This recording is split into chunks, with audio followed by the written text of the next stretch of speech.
Hey guys, today we're taking a look at my Skull Servant deck. Now, I'm a big fan of this archetype. It's really cool how Konami, tried to make an archetype about pretty much the weakest card in the game. The idea behind the archetype, it's a zombie archetype, so the idea is basically to get everything you want in the graveyard, power up the Skull Servants, and just let them go over your opponent very easily. For the cards, we're going to be running 2 Skull Servant, obviously the weakest card, but it's needed in order to do some plays with some of the things we have, so you kind of need a few copies of this. 1 Dark Arm Dragon with the darks we have can be a nice card, especially with our graveyard manipulation. 2 Goblin Zombie, nice to search out almost the entire deck. 3 King of the Skull Servants, the basic key card of the deck, gains immense attack power from the Skull Servants in the graveyard, and then it gets easily special summoned if your opponent can take it out in battle. And then 2 Mathematician, you could definitely run this at 3. Mathematician allows us to set up our graveyard really nicely and makes the deck more consistent and faster. 3 Mezuki, nice to special summon so we can get some additional power there. 2 Ryko, some destruction and some milling, which is nice for the deck type.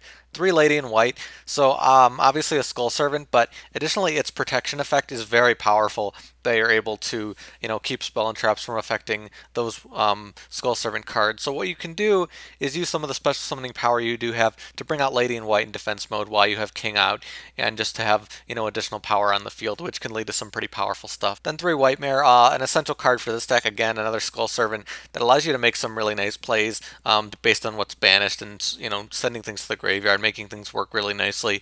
2 Wightprince, this card was newly added, very powerful card for this deck. Whenever it gets sent to the graveyard, you can just load up your graveyard immensely, and then if you don't have King of the Skull Servants, you could just banish some of your Skull Servant cards and then summon him, which is really crazy. So it gives you a lot of options. You definitely don't want to run too many copies of this because you won't have enough Skull Servants as targets, depending on what you're running. So I think 2 is a great choice, but if you do want to run more Skull Servants, you can run 3 copies if you want to do that. And then 2 Zombie Master, just giving us additional zombie swarming power, which is nice. 2 Book of Life, additionally the special summoning is nice, for Lady in White and things like that. 1 Dark Hole, 1 Burial from a different dimension, very nice for this deck because we're going to be doing a lot of banishing. 1 Foolish Burial, again, sending things to the graveyard, very important for us. 2 Forbidden Lance, we really want to protect King of the Skull Servants. 2 MST, similarly, we want to deal with back row. 1 for 1, nice for this deck to special summon King right from the deck, which is cool. And then some traps. We don't have a lot of room for traps in this deck. We need a high monster count and, a good amount of spells to support the deck. So we are running some of the staples in 1 Fiendish Chain, but if you do have room, you could put in, more Fiendish Chain or something like that. So now for the extra deck, we're going to be running just 1, 3, and 4, obviously because of the levels in this deck. 1 Baby Tiragon, kind of hard to make this play happen, but if you can get out Baby Tiragon, you can attack with King of the Skull Servants for huge amounts of damage. Castel, just a nice one to have. Exciton, Gagaga, Alucard with our level 3s. Dullahan, we do have a lot of level 1s, so it's good to have some more of those level 1s that are staple like Dullahan. Lavalval Chain, obvious in this deck type. Leviair, again, a nice card to summon those banished cards. Silent Honor, Utopia Roots, another level 1 that could be useful.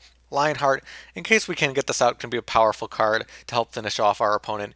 Master Key Beetle with some of the dark can be very nice, especially to protect King. 2 Slacker Magician, I think stalling can be very important for this deck to set up what you need to do, and 1 Zenmaines as well, stalling can be really big. So now for the side deck, if you haven't seen a video of mine before, in the side deck I kind of just go through other recommended cards, other ideas, other things I'm thinking about, not meant to be a side deck for matches. These are just some things I've seen around that you could implement in your deck when you're building it. So Armageddon Knight, not really as needed anymore, depending on what you're doing in the deck, but I find that we can do enough with Mathematician. If you want to run more Lightsworn, or just in this deck, you could run Chaos, depending on what your build looks like. Card Trooper, another nice card for sending things to the graveyard, but we kind of have enough of that on our own and kind of more dedicated things to get to the graveyard. We don't want to mill our entire deck. We want to get certain things to the graveyard at certain times, so that's the one issue with that. You could run more of a Lightsworn variant, like I was saying. You could even run Judgment Dragon, but then the monster count becomes a little crazy. Magical Merchant, if you're running low spell and traps, you can do this, mill your entire deck, and have your graveyard set up. Plaguespreader, obviously in a zombie-based deck. Pyramid Turtle, a bit slow, but can be useful to special summon. You can run Dragon's Mirror now, and you can bring out that new Dragon Zombie Fusion, which is pretty interesting. I've seen some people do that. Hand Destruction, I don't really like using this card because it's so reliant on your opponent having cards in their hand, but it still can be useful, early on in the duel. Monster Reincarnation, obvious, can be good for this deck. Opti Camouflage Armor, with that King, can attack directly and do a lot of damage. Upstart Goblin if you want to thin the deck a little bit and not run as many cards. Again, because of back row, you could run Royal Decree or Trap Stun. We're low on traps anyway, so you can easily take out some of the traps, add in more spells or monsters, and run those traps instead. So that's my Skull Servant deck. Again, a deck I really love. I have a lot of fun with this because of just how unique and original the archetype is.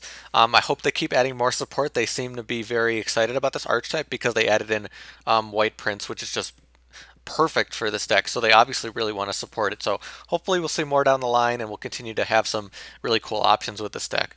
But if you guys do have your own Skull Servant decks, if you have any ideas for me, any suggestions, you can post below, let me know in the comments. I'd really love to hear what you guys are doing with this deck, especially with the new support and new options that this deck has available to it. But that's about it for me. Thank you guys for watching. I'll see you later.